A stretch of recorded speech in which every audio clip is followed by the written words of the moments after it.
What's up, Bama Insider Nation? Trey Hannity back for another player spotlight. Before we get into it today, guys, hit the like button, subscribe. We've got to 50,000. Can't thank you guys enough for the support. Let's keep it rolling. Be sure to hit that thumbs up. Today we're going to be talking about a guy that got a lot of people excited this past season, Will Anderson Jr. Will Anderson is listed at 6'4", 235 pounds on the roster, from Hampton, Georgia, played at Dutchtown High School, listed as a linebacker, known for his edge rushing abilities. Will Anderson had nearly 40 offers coming out of high school. That's for good reason. He was listed as a 5-star by Rivals, and he led his defense at Dutchtown High School his senior year, a defense that was allowing just 7 points a game. Now this landed him a selection on the All-American Bowl in San Antonio, and got him ranked as the 159th best player in the 2020 class. Anderson was recruited heavily by Sal Sunseri and decided to commit with the Crimson Tide over Auburn, LSU, and Tennessee.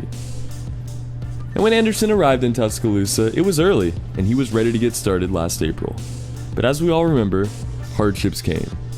And for Will, they came in many different ways. Growing up in Hampton, Georgia, Will spent a good deal of time with his grandmother, Betty Taylor. She instilled many values in Will as a child, having him help with Meals on Wheels, trying to help him learn how to be a gentleman on and off the football field. Taylor was Anderson's biggest fan, and he would help her up the bleachers so she could be there to watch him. But this past March, tragedy struck the Anderson family as Betty Taylor passed away from complications of the COVID-19 virus. Within a month, Alabama's spring football practice was canceled, leaving Will without the reps he desperately needed heading into his freshman season. A lot was running through Anderson's mind, but with careful thought and the right conversations, he found a way to prevail.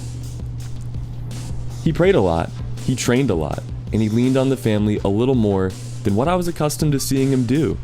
He really tries to handle everything on his own and not bother people too much, but this is one time he really leaned on his family and let people in.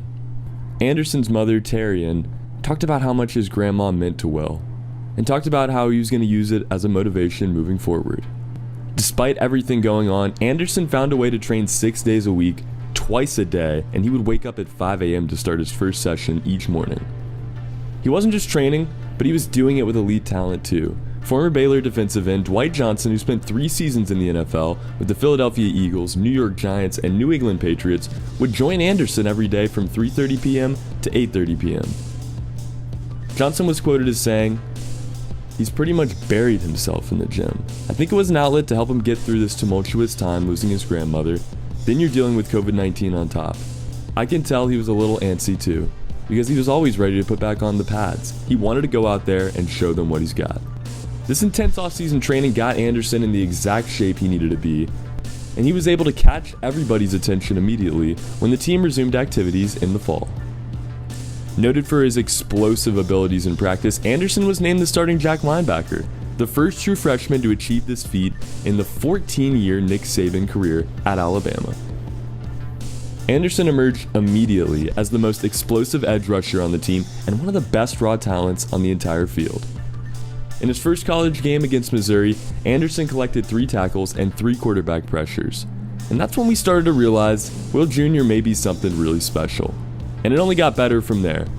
Anderson would be named the Defensive Player of the Week on 2 occasions during regular season against Mississippi State and LSU, and made notable adjustments as the season went on. Dwight Johnson continued to work with Anderson, and during Alabama's open week, he told Anderson that he needed to work on his stance.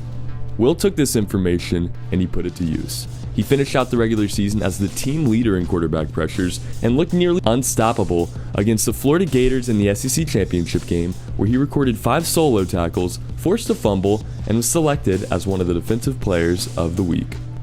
He would continue his tear into the playoff, where his signature moment came on a blocked field goal in the 31-14 Crimson Tide victory, earning Defensive Player of the Week and Special Teams Player of the Week honors for the 2nd game in a row.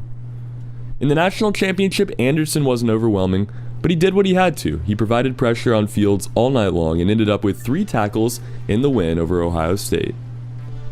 Looking back on his freshman season as a whole, it gets you thrilled for what's to come as we take a look at the numbers and the accolades. Anderson was named to the SEC freshman team. He picked up the Sean Alexander Freshman of the Year award, and he finished 3rd in all of the SEC in sacks, with 7. Anderson finished off 34 solo tackles this season, 52 overalls. He had 8 quarterback pressures, 7 sacks like I mentioned, and started in all 13 of Alabama's games this season. A year ago, Anderson earned himself the starting job before the season even began, and after a monster year, he's not going anywhere. So let's take a look at who's going to be around him. As we look at this edge rushing room, looking back to 2020, Will Anderson was the starter, and Drew Sanders was the backup. He was a freshman as well. These two will carry over their same roles into 2021, as Will Anderson will be the leader again at that Jack linebacker spot. At the Sam linebacker spot on the other side of the line, it was Christopher Allen starting last season with Ben Davis backing him up. Allen, with an extra year of experience, will be starting yet again. Ben Davis hit the road. King Lakuta comes in to be his backup at the Sam spot. We've seen the results, but what's the formula? In my scouting report on Will Anderson, the first point I have listed is his open field quickness. Anderson kind of reminds me of a basketball player on a breakaway. This dude gets open space and takes full advantage of it.